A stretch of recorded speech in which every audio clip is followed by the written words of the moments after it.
Once you have been placed at a client, you must complete any and all required site-specific training before you begin your assignment. If you haven't been trained or are unsure about the job, say something to your on-site or client supervisor. Site-specific safety policies may differ from one assignment to another or even one department to another, so be sure to review and understand the necessary safety information at the start of each job assignment. Do not perform any task you haven't been trained and authorized to do so. Our company and the client can provide you with the training and equipment necessary to perform your job safely, but safety on the job is a choice. You can choose to follow safety rules, or you can choose to take shortcuts and risks. But know this, not following established safety policies and procedures will result in a disciplinary action up to and including termination. So, if you are unsure of something, if you are performing a new task, or if you see something that does not seem safe, stop what you are doing and talk with the supervisor. If the supervisor does not resolve the problem, you should not perform a job that may cause an accident. Contact your on-site manager or branch representative for assistance. Report to work rested, alert, and focused on your job. Never come to work under the influence of alcohol, street drugs, or medication that makes you drowsy, as many clients require drug and/or alcohol testing after any accident. If you are under a doctor's care and must take a prescription medication that makes you drowsy, notify your branch representative immediately. There are warning signs and stickers posted throughout the facility or on equipment and warn you of situations you need to know to be safe. Do what they say.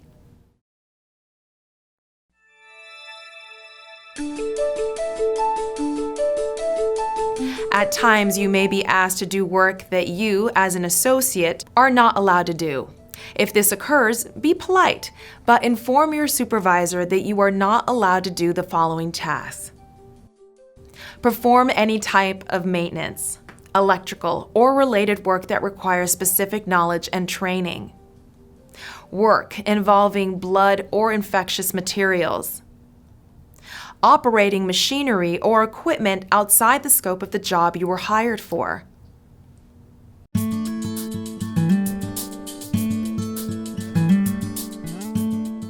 Every client has different policies that govern the type of clothing that is appropriate to wear at work.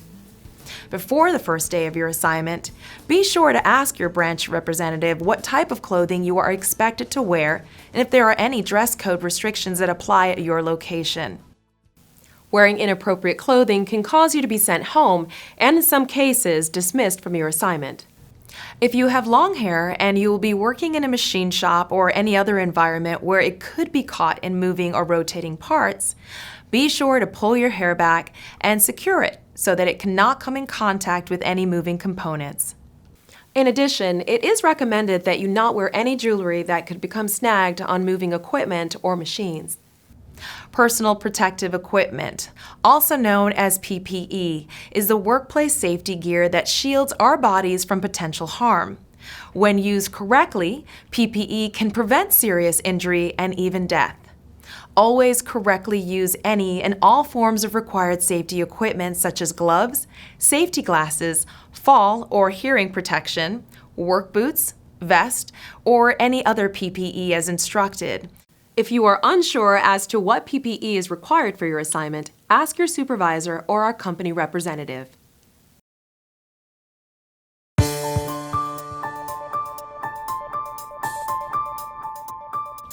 Every work site is required by OSHA, the Federal Occupational Safety and Health Administration, to have an emergency action plan. These plans cover such items as to what to do in the event of a fire, weather, or other location-specific emergency. Be sure to familiarize yourself with the emergency action plan at each and every client where you are assigned. Fires, injuries, and other urgent situations can occur at any time, so it is essential that you know about the plan on your first day. Take time to review emergency exit maps and ask questions as to what your role is during an emergency situation. Unless trained to do otherwise by your site supervisor, the client will call 911 in the event of an emergency if necessary. If you hear a fire or other evacuation alarms, you have doubts about your safety, leave the building immediately and report to your assigned assembly area, which could be an interior safety room. Access to fire extinguishers, exit doors, and electrical panels must always be unobstructed and free of obstacles. Never store anything within 36 inches in front of, to the sides of, or above any electrical panel or any other electrical equipment.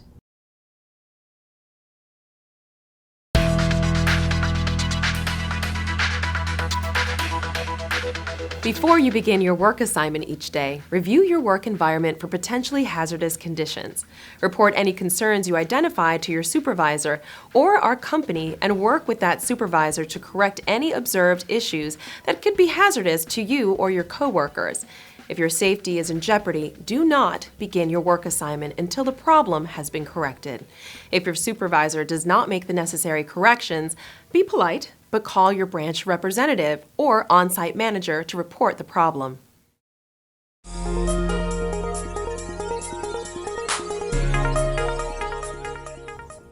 Most facilities have equipment with moving parts. No matter what environment, you are protected from these moving parts by machine guarding. It is important to always use the correct machine guards. If you are an equipment operator, it is your responsibility to ensure that all guards are in place and properly functioning before you begin to operate the machine. Never, under any circumstances, should you operate unguarded machinery or remove any guards. Finally, never leave any machine running while unattended, and be mindful not to place your hands or any other body part into operating equipment for any reason. If you are an equipment operator, be sure you know the location of all emergency stop buttons or emergency stop pull cords. If you are asked to work on equipment that is unguarded or otherwise unsafe, tell your supervisor and your branch representative or on-site manager. If you are an equipment operator, always remember to check the equipment as well as the surrounding area to make certain that it is clear and in good operating condition before you turn on the machine. When a machine is being serviced or repaired, it should be locked out and tagged. Never attempt to start a machine that has been locked out, and never remove someone else's lock or tag for any reason. Do not service, repair, or clean out a jam machine if your hand or other body part could be exposed to running mechanical, electrical, or other hazards until the equipment is stopped, de-energized, all stored energy is released, and the lockout-tagout process has been completed.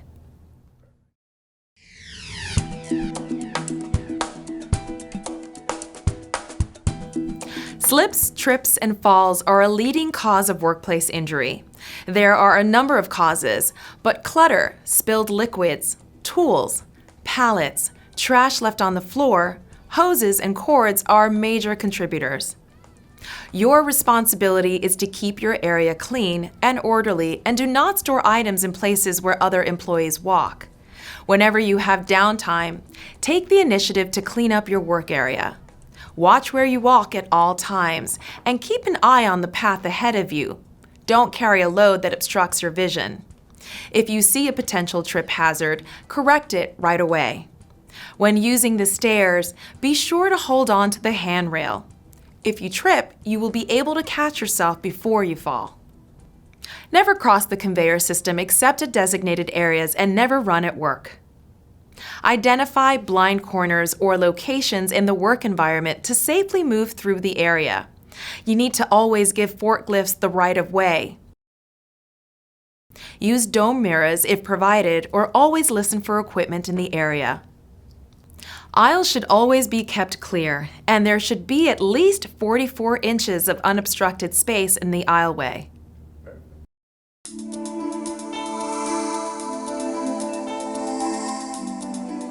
For some assignments, you may be performing duties that require you to work from a stepladder, scaffold, or motorized man lift. You should never be working from an unsecured ladder, as this type of work is restricted within our company. For a traditional rolling ladder that has handrails and is gravity-fed to stay in place, allowing you to control your work assignment. In most work assignment, the only ladders you should encounter are the rolling ladders. And if using a man lift, do not work at heights above 20 feet. If you are asked to perform work at heights above these limits, please notify your branch representative or on-site manager as soon as possible to ensure the situation can be evaluated. Never climb on a rack, material, etc. that could cause you to fall. Only approved rolling ladders can be used to pick product at elevated heights. Fall protection may be required if you operate a stand-up or similar type of forklift. This PPE needs to be inspected prior to each use and worn accordingly to the training you have received. At no time is it allowed to disregard the use of fall protection based on the job and risk identified for the job being performed. Visually inspect every ladder before use. Issues such as broken steps, missing cleats, and bent or missing spreader bars should be reported to your supervisor or the host employer immediately. Never use a broken or defective ladder that doesn't provide the stability and safety to perform your job task. Also, be sure that the ladder that you are using is properly sized for the task. Never extend yourself outside the confines of a rolling ladder or man lift. This will shift your center of gravity and can make the ladder unsteady or cause you to lose your balance. Always be certain that the ladder you are using is properly rated for your work. When considering the weight rating of a ladder, be sure to include your weight, the weight of any items you may be carrying, and the weight of your clothing, product, and PPE. When climbing or descending a ladder, always use 3 points of contact. This means 2 hands and 1 foot, or 1 hand and 2 feet in contact with the ladder at all times.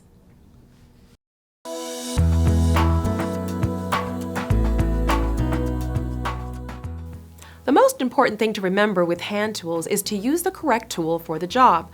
For example, do not use a screwdriver for chiseling work. Most accidents occur when tools are used carelessly or inappropriately. Visually inspect all tools before you begin working with them. If you notice that a tool, cord, or hose is damaged, malfunctioning, has been modified, or is in otherwise unsafe condition, stop using it immediately and report the issue to your supervisor or the host employer. Keep your hands and fingers away from the moving part of any hand or fixed power equipment, such as drills, sanders, or cutting devices. Do not use equipment of this nature until you have first received training by the host employer and understand the safety features. Do not allow power cords to dip into puddles of water or liquid, even if you believe the line is protected by a ground fault circuit interrupter. If the GFCI equipment were to fail, there would be no protection for you. Most electrical equipment is grounded with either a 3-prong plug or 2-prong plug and insulation. If the 3rd prong of an electrical or extension cord is missing, stop. Do not use the equipment as this is a grounding device and protects you from electrical shock in the event of a short or malfunction. For the same reason, do not use an adapter to plug a 3-prong cord into a 2-prong receptacle. If you use box cutters, do so carefully. Never place your hand or arm in the cutting path. Position the box cutter so you are cutting away from your arm, hand, or finger so, if the cutter slips, you won't cut yourself. The blade must be retracted when not in use to prevent accidental contact with the blade. If at any time your box cutter becomes damaged, doesn't close properly, or is dull, request a new one from the supervisor.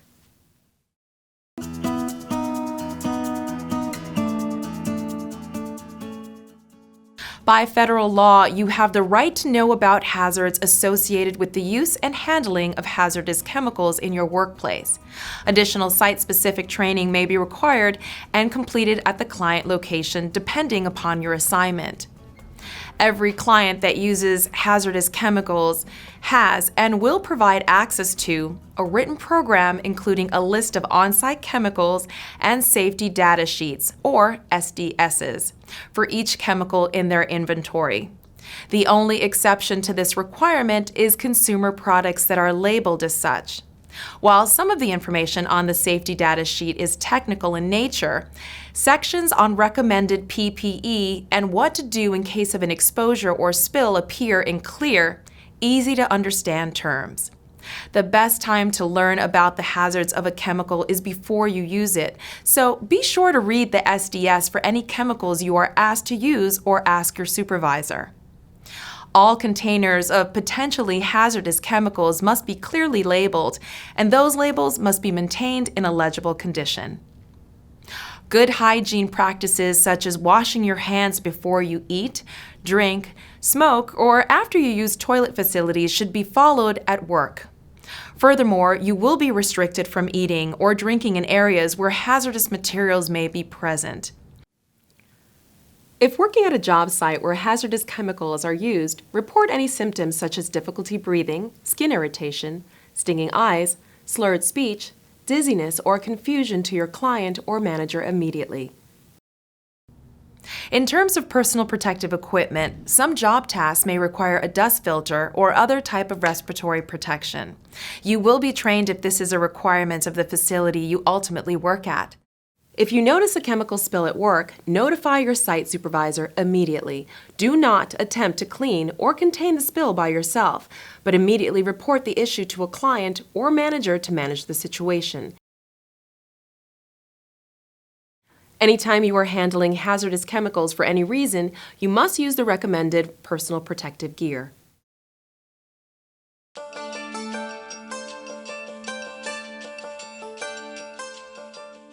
You may be assigned to a work environment where forklifts are used to transport materials on a regular basis. At a minimum, be sure to comply with the following safety practices. Always be aware of forklift traffic and remember that just because you can see and hear the driver doesn't mean they can see and hear you.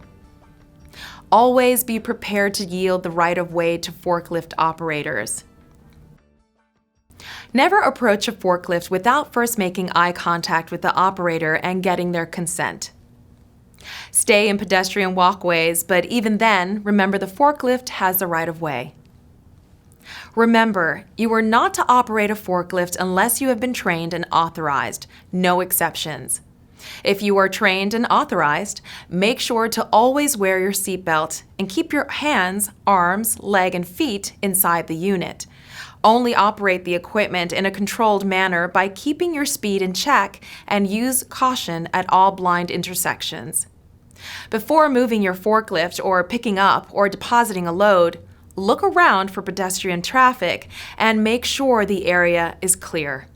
Nothing can be worse as a forklift operator than striking another employee for failing to warn them of your presence.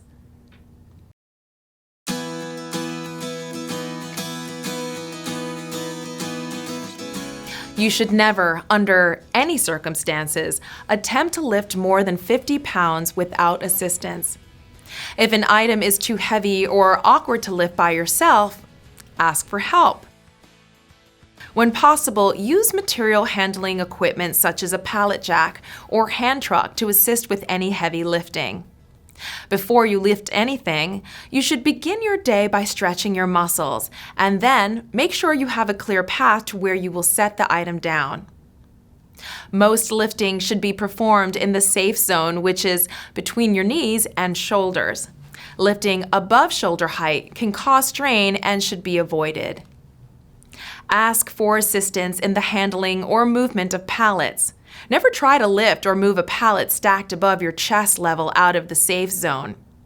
If you need to lift something below the safe zone, plan the lift. Where does it need to go? And how far? Are there areas where the job can be replanned to reduce the lifting exposure? Make sure you move the load as close to your body as possible. The green zone.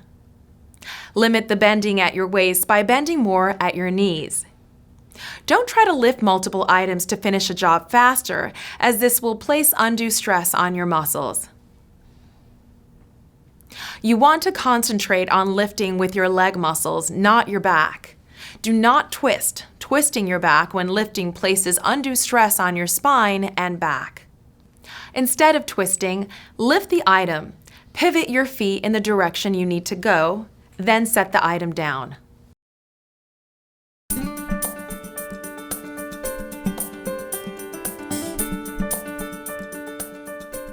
Even with the best planning and preventative measures, occasional workplace injuries can occur.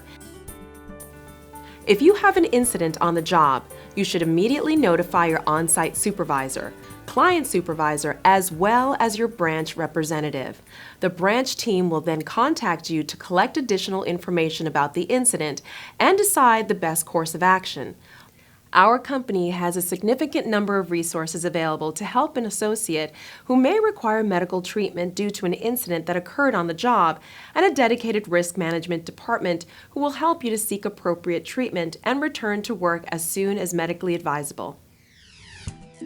Report any condition that could possibly contribute to an accident to the on-site supervisor and/or client representative. Remember, nothing is more important than your safety.